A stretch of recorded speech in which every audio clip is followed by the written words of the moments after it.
Potty humor has been the core of comedy since the very beginning of comedy history.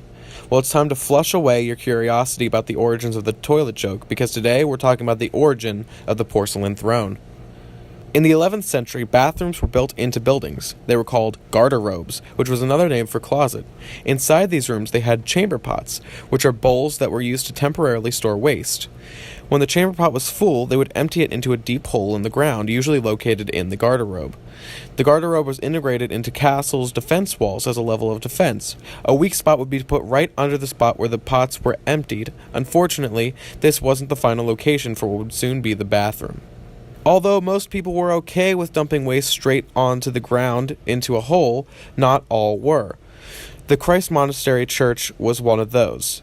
They built an elaborate running water system, which could wash out the hole where the dumped waste was. In 1596, Sir John Harington invented the first flush toilet.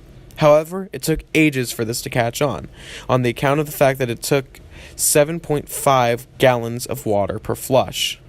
Harrington's design was flawed, but Alexander Cumming was dedicated to its improvement, and in 1775, Alexander was granted the first patent for the flush toilet. He used an S-shaped pipe design to build a successful toilet, but this line of work went down the crapper due to the success of the famous Thomas Crapper. Crapper did not invent the crapper, but he invented a new part of the crapper, the ball-cock tank fill system. So during World War I, the toilet became well known as the crapper, thanks to Crapper brand toilets. Today, the toilet sees about 37,210,000,000 flushes per day. So, what do you want to learn about next? Leave it down in the comments, and don't forget to hit the subscribe button.